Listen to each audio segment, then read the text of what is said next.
That's not fucking lying.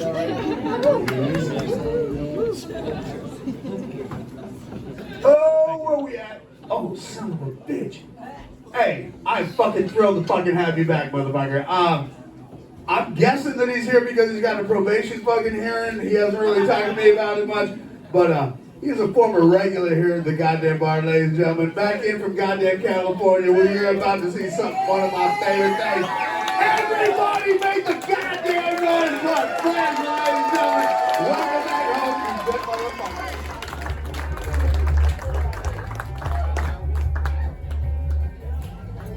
God, Atlanta, what's up, everybody? Oh my God, it's so good to be back. This is fucking home forever and ever. I'll tell you what, I've lived in New York City, I lived in San Francisco, I live in LA now. Atlanta is still my favorite city in the whole fucking country. Absolutely. You wanna know why? You wanna know why? It's because this is where my mommy and daddy live. You know what I'm saying? Weather's good in Los Angeles. Nothing's warmer than the embrace of mother and father, okay? Am I wrong? Oh, yeah. I just got a new favorite pair of pants. Anybody else got a good pair of pants? I love this pair of pants because it makes my dick look incredible. It's not this pair of pants. Eyes up here. Black pants. My dick looks like my zipper here. I don't know. I've had a little bit to drink. And I love this pair of pants, but I fucked up and I pointed that out to my girlfriend. I was like, baby, doesn't my fucking dick look incredible in these pants? And now I can't wear those pants anywhere. Anywhere. I leave the house in those pants. She's like, where are you going in your fucking dick pants? You're gonna take your dick pants on a tour of the town? You gonna show your dick pants off at Starbucks? Like, baby, you have a boob shirt. Can I have dick pants, please? Is that okay? I turned 30 this year. Where's my old people who think I'm young and my young people who think I'm old at? It feels so weird to be 30 and have no tangible accomplishments at all. Do you guys understand? Every member of the 27 Club had been dead for 3 years by the time they were my age. I haven't been dead for 1 minute.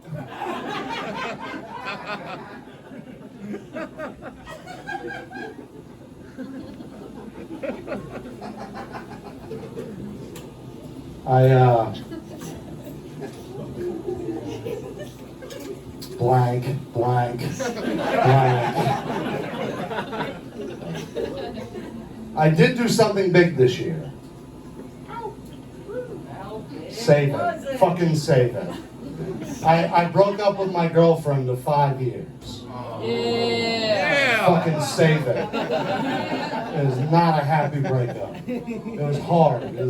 It felt illegal. Like, it felt illegal. Like, you get divorced, you gotta go lawyers and paperwork, but you could just live for somebody with 5 years? For 5 years, and then you go, hey, the things that I thought were endearing about you turns out are annoying. I'm gonna pack my shit and go live with Craigslist roommates. See you later. That doesn't feel right. It feels illegal. Like, I broke this girl's heart, and I think if you're gonna break someone's heart, you gotta, like, commit seppuku after. You gotta do the Japanese honor death. Be like, hey, I'm sorry, baby, I fell out of love with you. So because I'm such a great man. You die in her kitchen, and she gets to go on with her life.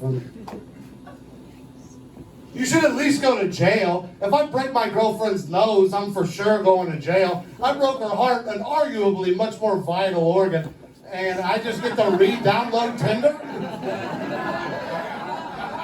What? Doesn't make sense. I know. It was very hard to, like, we like fell out of love, and that's one of the hardest things you can ever fucking do.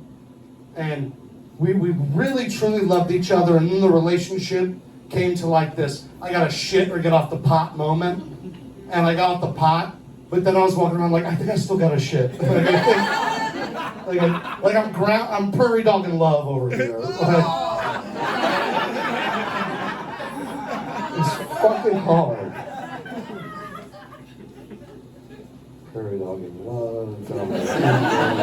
I wrote this today. This is the first time I've done stand-up in 6 weeks.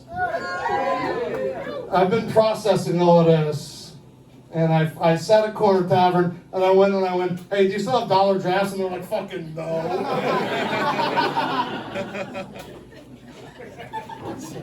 I'll tell you a weird thing about having broken up is like all the new places I've masturbated in. Like for 5 years, it's pretty much the same shower, you know? and now, like I'm a masturbating motherfucker. But every single one of my friends' bathrooms, that feels weird, you know? I can't imagine other contexts where I would have masturbated in 9 of my friends' bathrooms. That's a weird scavenger hunt, you know? But I ticked off all the boxes. I was like, Will Cooper, Brian Thames, the list goes on.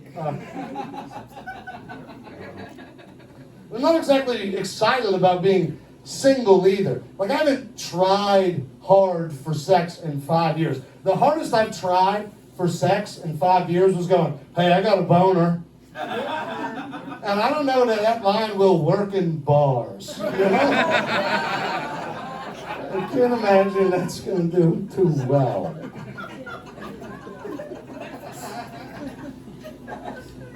Bars. I'm so sorry. I don't know what I'm. Everybody switch the fucking prairie dog around. And then so I was couch surfing. I was living with my girlfriend. We break up. I'm couch surfing for a month. We broke up at the beginning of October. I'm couch surfing around for a month, having a terrible time, prairie dogging on all my friends' couches, jacking off in our bathroom. And finally, Halloween comes around, and my friends drag me out of their bathrooms and out to the bars, and I have a fucking great night. First good night I've had in a whole month. I'm moving into my new place November 1st, the next day. I wake up on my friend's couch, hopefully the last time I'll sleep on my friend's couch. I go out to my car with all my shit in my bags, and I hit the unlock button, and I don't hear that noise. And I'm hitting in, I'm looking around, looking at the fucking parking space, and there's no noise. My fucking car is gone. My car gets stolen. Halloween night. My car was a 2014 Kia Optima. I don't know how hip this crowd is. But if you're on TikTok, you know it's a fucking TikTok trend how easy it is to steal Kia Optimas. You can do it with the back end of an iPhone charger. Apparently, I got no notice. I got no nothing. I just woke up and I'm standing in this empty parking spot, having just gone through the hardest break of my life, going, is this what I get for denouncing God at 16? Is this what I get? You're a little late, but severe, God. And now I'm in LA. I have no car. I was an Uber driver, so I have no fucking job. I just left a beautiful house. I'm moving in with these fucking pieces of shit, you know, a bunch of people like you. You know, sinks full of bullshit, whatever. And I'm going, well, fuck it. I'm going back to Atlanta. Fuck it. I just had everything taken from me. I got no agency anymore. I'm fucking going back to Atlanta. And I call my mom, and I'm downloading all this shit on her. And she goes like, baby, me and your father, we love you. We support you. Anything you need, let us know. And when you're down, and people say that, which they do all the time, all you want to do is go, money! Money! Give me $1,000 money! I do not need a casserole and faucet. Money! And my mom goes, anything you need, like this. Casserole's in the mail. Don't mail a casserole! But thankfully, I am a rad dude, and I'm surrounded by people who love me. And in LA, a bunch of my good buddies got together and they raised $850 and they gave it to me. I was like, guys, you're about 150 short, but no, it was seriously the nicest thing anyone's ever done for me. I was like fucking crying in front of my friends. We were watching football and they Venmo'd it to me. Like, oh my fucking God. Did you send your rent payment to the wrong place? What the hell? And what's weird about that is now, like, I'm like praying for a bad thing to happen to my friend. I'm going to bed like, God, I hope Tom's dog dies tomorrow so I can give him $50. I want to be so helpful. But that $850 changed my life. Which, you know, you're in a bad place when $850 changes your life. But I could stay in LA. I had a place that costs, can you believe it's $600 in rent? You Atlanta motherfuckers don't know about cheap rent. You gotta move to LA, I guess. $600 for a room in LA, can you believe it? That pays a whole month's rent. I decided I'm gonna stay in LA, right? Things are looking up for old Clark. And then I had texted my ex. I said, hey, I'm moving back to Atlanta. Shit has gone wrong. I'm out of here. And she says, okay, well, before you leave, like come to the house on Sunday and let's talk before we have a fully geographical split. I was like, okay, of course, yeah, let's do that. And then I decided I'm staying in LA, so I text her and I'm like, hey, staying in LA, we don't need to do that little talk shit. I'm busy on Sunday, you know. Sundays for watching football at Buffalo Wild Wings, not closure, all right? And she texts me back, she goes, no, it's important, come through. And so I leave Buffalo Wild Wings at halftime of the first game.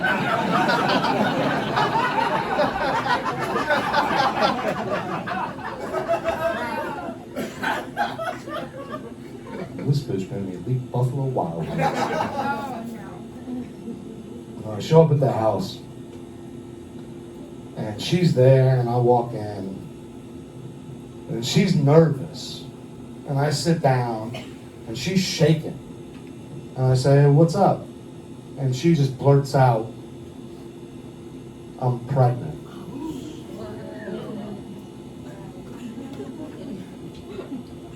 Like, y'all, I was shocked. I about threw up in my fucking shoes. I couldn't believe this. I'm completely shocked. I'm like, what do you do? What do I say? What am I supposed to do? She's 8 years older than me. She's 38. You can't ask a 38-year-old woman to get an abortion. Like, I did, but like, you can't do that.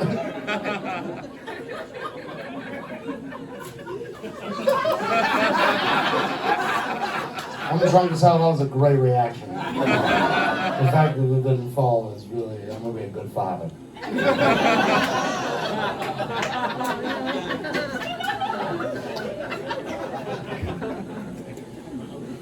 I gotta catch up. I can't believe I remember all of that.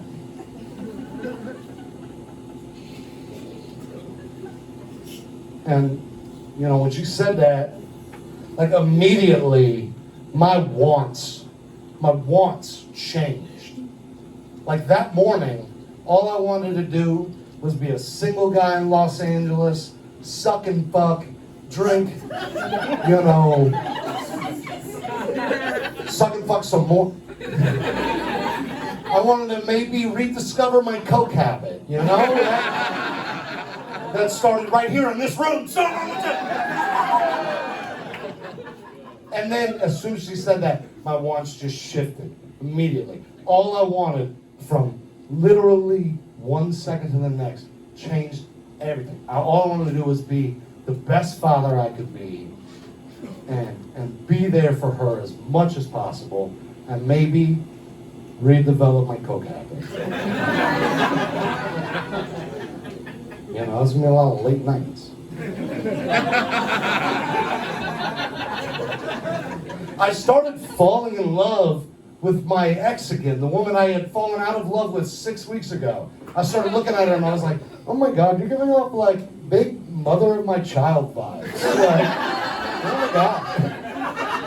You want to like get a drink or?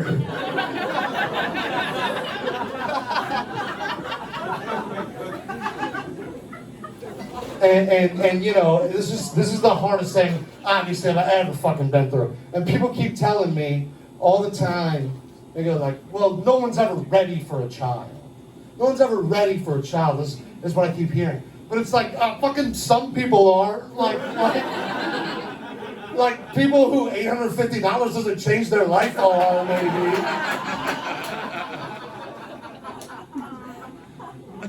But I'll tell you what.